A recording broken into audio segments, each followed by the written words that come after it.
ओम शांति। आज 2 अक्टूबर 2022 के अव्यक्त महावाक्य हैं। ये रिवाइज कोर्स है 30-10-92 के। टाइटल है आज का कि ब्राह्मण अर्थात सदा श्रेष्ठ भाग्य के अधिकारी।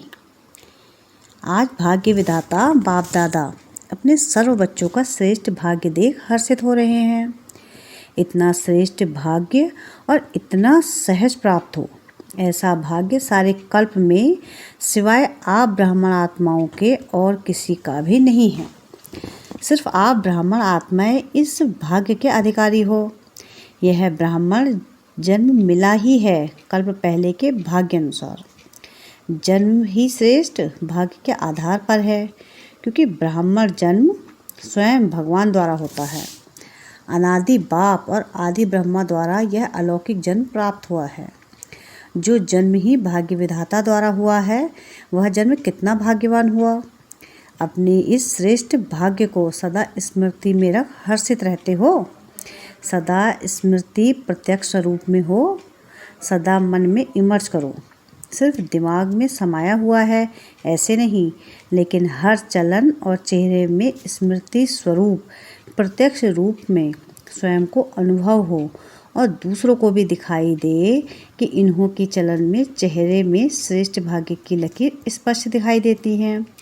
कितने प्रकार के भाग्य प्राप्त होते हैं, उसकी लिस्ट सदा मस्तक पर स्पष्ट हो। सिर्फ डायरी में लिस्ट नहीं हो, लेकिन मस्तक बीच भाग्य की लकीर चमकती हुई दिखाई दे। पहला भाग्य, जन्म ही भाग्य विधाता द्वारा हुआ है।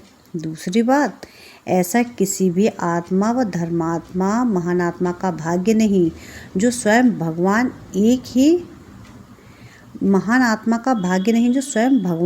एक ही बाप भी हो, शिक्षक भी हो और सद्गुरु भी हो। सारे कल्प में ऐसा कोई है? एक ही द्वारा बाप के संबंध से वर्षा प्राप्त होता है। शिक्षक के रूप से श्रेष्ठ पढ़ाई और पद की प्राप्ति है। सद्गुरु के रूप में महामंत्र और वरदान की प्राप्ति है। वर्षे में सर्व खजानों का अधिकार प्राप्त किया है। सर्व खजाने हैं ना, कोई खजाने की कमी है? टीचर्स को कोई कमी है? मकान बड़ा होना चाहिए, जिज्ञासु अच्छे होने चाहिए, यह कमी है? नहीं है। जितनी सेवा निर्विघ्न बढ़ती है, तो सेवा के साथ सेवा के साधन सहज और स्वतः बढ़ते ही हैं। बाप द्वारा वर्षा और श्रेष्ठ पालना मिल रही है। परमात्मा पालना कितनी ऊंची है। भक्ति में गाते हैं, परमात्मा पालनहार है, लेकिन आप भाग्यवान आत्माएं हर कदम परमात्मा पालना के द्वारा ही अनुभव करते हो। परमात्मा श्रीमत ही पालना है। बिना श्रीमत अर्थात परमात्मा पालना के एक कदम भी नहीं उठा सकते। ऐसी पालना सिर्फ अभी प्राप्त है, सतयुग में भी नहीं मिलेगी। वह देव आत्माओं की पालना है और अभी परमात्मा पालना में चल रहे हो। अभी प्रत्यक्ष अनुभव से कह सकते हो कि हमारा पालनहार स्वयं भगवान है, चाहे देश में हो चाहे विदेश में हो। लेकिन हर ब्राह्मण आत्मा फलक से कहेगी कि हमारा पालनहार परमात्मा है। इतना नशा है कि कब मर्ज हो जाता है या कब इमर्ज होता है। जनते ही बेहद के खजानों से भरपूर हो, अविनाशी वर्षे का अधिकार ले लिया। साथ साथ जन्मते ही त्रिकालदर्शी सत शिक्षक ने तीनों कालों की पढ़ाई कितनी सहज विधि से पढ़ाई, कितनी श्रेष्ठ पढ़ाई है, और पढ़ाने वाला भी कितना श्रेष्ठ है। लेकिन पढ़ाया किन्हों को है? जिन्हों में दुनिया की उम्मीद नहीं है, उन्हों को उम्मीदवार बनाया। न सिर्फ पढ़ाया, लेकिन पढ़ाई पढ़ने का लक्ष्य ही है ऊंच से ऊंच पद प्राप्त करना। परमात्मा पढ़ाई से जो श्रेष्ठ पद प्राप्त कर रहे हो, ऐसा पद सारे वर्ल्ड के ऊंच से ऊंच पद के आगे कितना श्रेष्ठ है। अनादि सृष्टि चक्र के अंदर द्वापर से लेकर अभी तक जो भी विनाशी पद प्राप्त हुए हैं, उन्होंने सर्वश्रेष्ठ पद राज्य पद गाया हुआ है। लेकिन आपके राज्य पद के आगे वह राज्य पद क्या है? श्रेष्ठ है। आजकल का श्रेष्ठ पद प्रेसिडेंट, प्राइम मिनिस्टर है। बढ़ते बड़ी पढ़ाई द्वारा फिलोसोफर बनेंगे, चेयरमैन, डायरेक्टर आदि बन जाएंगे, बढ़ते बड़े ऑफिसर बन जाएंगे। लेकिन यह सब पद आपके आगे क्या है? आपको एक जन्म में जन्म जन्म के लिए श्रेष्ठ पद प्राप्त होने की परमात्मा गारंटी है, और उस एक जन्म की पढ़ाई द्वारा एक जन्म भी पद प्राप्त करने की कोई गारंटी नहीं। आप कितने भाग्यवान हो जो पद भी सर्वश्रेष्ठ और एक जन्म की पढ़ाई और अनेक जन्म की प्राप्ति। तो भाग्यवान है ना? चेहरे से दिखाई देता है, चलन से दिखाई देता है, क्योंकि चाल से मनुष्य के हाल का पता चलता है। ऐसी चाल है जो आपके इतने श्रेष्ठ भाग्य का हाल दिखाई देवे, या अभी साधारण लगते हो? क्या है? साधारण में महानता दिखाई दे। जब आपके जड़ चित्र अभी तक महानता का अनुभव करते हैं, अब भी कैसी भी आत्मा हो, लक्ष्मी नारायण व सीताराम व देवियाँ बना देते हैं, तो साधारण व्यक्ति में भी महानता का अनुभव कर सिर झुकाते हैं ना? जानते भी हैं कि यह वास्तव में नारायण व राम आदि नहीं हैं, बनावटी हैं, फिर भी उस समय महानता को सिर झुकाते हैं, नमन पूजन करते हैं। लेकिन आप तो स्वयं चैतन्य देवी देवताओं की आत्माएं हो। आप चैतन्य आत्माओं से कितनी महानता की अनुभूति होनी चाहिए? होती है। आपके श्रेष्ठ भाग्य को मन से नमस्कार करें, हाथ व सिर से नहीं, लेकिन मन से। आपके भाग्य का अनुभव कर स्वयं भी खुशी से नाचे। इतनी श्रेष्ठ पढ़ाई की प्राप्ति श्रेष्ठ भाग्य है। लोग पढ़ाई पढ़ते ही हैं इस जीवन के शरीर निर्वाह अर्थ कमाई के लिए, जिसको सोर्स ऑफ इनकम कहा जाता है। आपकी पढ़ाई द्वारा सोर्स ऑफ इनकम कितना है? माला माल होना। आपकी इनकम का हिसाब क्या है? उसका हिसाब होगा लाखों में, करोड़ों में। लेकिन आपका हिसाब क्या है? आपकी कितनी इनकम है? कदम में पदम। तो सारे दिन में कितने कदम उठाते हो और कितने पदम जमा करते हो? इतनी कमाई और किसकी है? कितना बड़ा भाग्य है आपका। तो ऐसे अपनी पढ़ाई के भाग्य को इमर्ज रूप में अनुभव करो।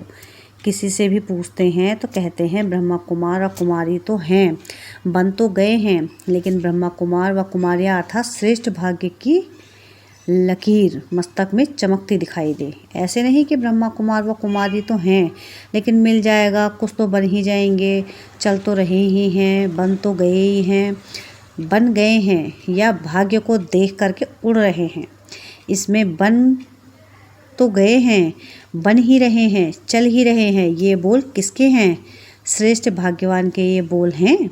ब्रह्मा कुमार और कुमारी अर्थात मौज से मोहब्बत की जीवन बिताने वाले।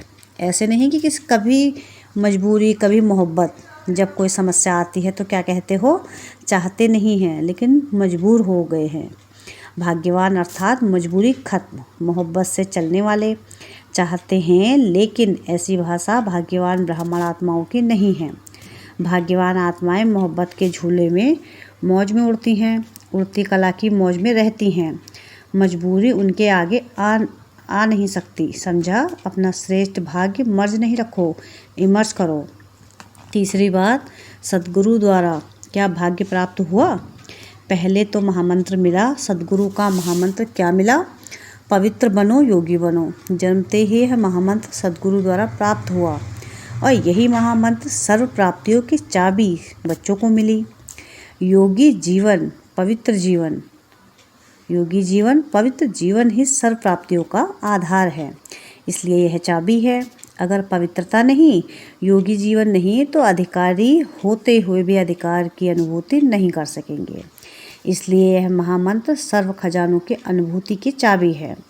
ऐसी चाबी का महामंत्र सद्गुरु द्वारा सभी को श्रेष्ठ भाग्य में मिला है, और साथ साथ सद्गुरु द्वारा वरदान प्राप्त हुए हैं। वरदानों की लिस्ट तो बहुत लंबी है ना। कितने वरदान मिले हैं? इतने वरदानों का भाग्य प्राप्त है जो वरदानों से ही सारी ब्राह्मण जीवन बिता रहे हो और बिता सकते हो। कितने वरदान हैं लिस्ट का मालूम है? तो वर्षा भी है, पढ़ाई भी है, महामंत्र की चाबी और वरदानों की खान भी है। तो कितने भाग्यवान हो? यह छिपा कर रखा है, आगे चल अंत में खोलेंगे। आगे चल अंत में खोलेंगे। बहुत काल से भाग्य के अनुभूति करने वाले अंत में भी पद्मा पदम भाग्यवान प्रत्यक्ष होंगे। अब नहीं तो अंत में भी नहीं, अभी हैं तो अंत में भी हैं। ऐसे कभी नहीं सोचना कि संपूर्ण तो अंत में बनना है। संपूर्णता की जीवन का अनुभव अभी से आरंभ होगा, तब अंत में प्रत्यक्ष रूप में आएंगे। अभी स्वयं को अनुभव हो, औरों को अनुभव हो, जो समीप संपर्क में आए हैं उन्हों को अनुभव हो, और अंत में विश्व में प्रत्यक्ष होगा। समझा? बाप दादा आज सर्व बच्चों के भाग्य की श्रेष्ठ लकीर को देख रहे हैं। जितना बाप ने भाग्य देखा उतना ही बच्चे सदा अनुभव कम करते हैं। भाग्य की खान सभी को प्राप्त है, लेकिन कोई को कार्य में लगाना आता है और कोई को कार्य में लगाना नहीं आता है। जितना लगा सकते उतना नहीं लगाते हैं। मिला सबको एक जैसा है, लेकिन खजाने को कार्य में लगाकर बाप का खजाना सो अपना खजाना अनुभव करना, इसमें नंबरवार हैं। बाप ने नंबरवार नहीं दिया सबको नंबरवार है, लेकिन कार्य में लगाना इसमें अपने आप नंबर बना दिए हैं। समझा? नंबर क्यों बने हैं? जितना यूज़ करेंगे, कार्य में लगाएंगे, उतना बढ़ता जाएगा। मर्ज करके रख देंगे तो बढ़ेगा नहीं, और स्वयं भी अनुभव नहीं करेंगे तो दूसरों को भी अनुभव नहीं करा सकेंगे। इसलिए चलन और चेहरे में लाओ। समझा? क्या करना है? जो भी नंबर आवे अच्छा है। चलो 108 नहीं तो 16,000 में ही मिल जाए, कुछ तो बनेंगे। लेकिन 16,000 की माला सदा नहीं जपी जाती, कहाँ कहाँ और कभी कभी जपते हैं। 108 की माला तो सदा जपते रहते हैं। अब मैं कौन, यह स्वयं जानो। अगर बाप कहेंगे वाह, और कोई कहेंगे कि आप तो 16,000 में आएंगे, तो क्या कहेंगे? मानेंगे? क्वेश्चन मार्क शुरू हो जाएंगे।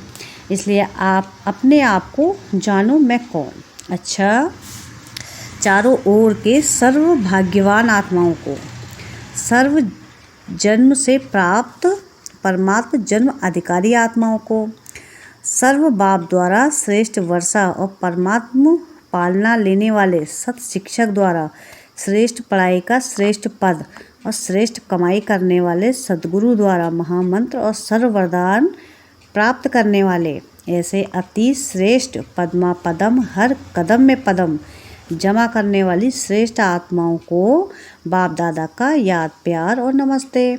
हम रूहानी बच्चों की रूहानी बाप दादा को याद प्यार, गुड मॉर्निंग और नमस्ते।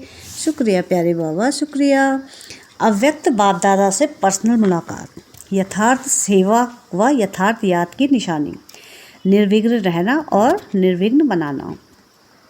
सदा अपने श्रेष्ठ भाग्य के गीत स्वतः ही मन में बजते रहते हैं। यह अनादि अविनाशी गीत है, इसको बजाना नहीं पड़ता, लेकिन स्वतः ही बजता है। सदा यह गीत बजना अर्थात सदा ही अपने खुशी के खजाने को अनुभव करना। सदा खुश रहते हो। ब्राह्मणों का काम ही है खुश रहना और खुशी बांटना। इसी सेवा में सदा बिजी रहते हो, वह कभी भूल भी जाते हो। जब माया आती है फिर क्या करते हो? जितना समय माया रहती है उतना समय खुशी का गीत बंद हो जाता है। माया बाप का सदा साथ है तो माया आ नहीं सकती। माया आने के पहले बाप का साथ अलग करके अकेला बनाती है, फिर वार करती है। अगर बाप साथ है तो माया नमस्कार करेगी, वार नहीं करेगी। तो माया को जब अच्छी तरह से जान गए हो कि यह दुश्मन है, तो फिर आने क्यों देते हो? साथ छोड़ देते हो ना, इसलिए माया को आने का दरवाज़ा मिल जाता है। दरवाजे को डबल लॉक लगाओ, एक लॉक नहीं। आजकल एक लॉक नहीं चलता, तो डबल लॉक है, याद और सेवा। सेवा भी निस्वार्थ सेवा, यही लॉक है। अगर निस्वार्थ सेवा नहीं तो वह लॉक ढीला लॉक हो जाता है, खुल जाता है। याद भी शक्तिशाली चाहिए। साधारण याद है तो भी लॉक नहीं कहेंगे, तो सदा चेक करो। याद तो है लेकिन साधारण याद है, शक्तिशाली याद है। ऐसे ही सेवा करते हो लेकिन निस्वार्थ सेवा है या कुछ न कुछ स्वार्थ भरा है। सेवा करते हुए भी, याद में रहते हुए भी यदि माया आती है तो जरूर सेवा अथवा याद में कोई कमी है। सदा खुशी के गीत गाने वाली श्रेष्ठ भाग्यवान आत्माएं हैं। इस स्मृति से आगे बढ़ो। यथार्थ योग व यथार्थ सेवा, यह निशानी है निर्विघ्न रहना और निर्विघ्न बनाना। निर्विघ्न हो या कभी कभी विघ्न आता है, फिर कभी पास हो जाते हो, कभी थोड़ा फेल हो जाते हो। कोई भी बात आती है उसमें अगर किसी भी प्रकार की जरा सी फीलिंग आती है, यह क्यों, यह क्या, तो फीलिंग आना माना विघ्न। सदैव यह सोचो कि व्यर्थ फीलिंग से परे फीलिंग प्रूफ आत्मा बन जाए तो मायाजीत बन जाए। फिर अभी देखो बाप के बन गए, बाप का बनना यह कितनी खुशी की बात है। कभी स्वप्न में भी नहीं सोचा कि भाग्यवान के इतने समीप संबंध में आएंगे, लेकिन साकार में बन गए तो क्या याद रखेंगे सदा खुशी के गीत गाने वाले। यह खुशी के गीत कभी भी समाप्त नहीं हो सकते हैं। टीचर्स का अर्थ ही है अपने फीचर से सबको फरिश्ते के फीचर्स अनुभव कराने वाले। ऐसी टीचर्स हो साधारण रूप नहीं दिखाई दे, सदा फरिश्ता रूप दिखाई दे। क्योंकि टीचर्स निमित्त होना, तो जो निमित्त बनते हैं वो जो स्वयं अनुभव करते हैं वो औरों को कराते हैं। यह भी भाग्य है जो निमित्त बने हों। अभी इसी भाग्य को स्वयं अनुभव में बढ़ाओ और दूसरों के अनुभव कराओ। सबसे विशेष बात, अनुभवी मूर्त बनो।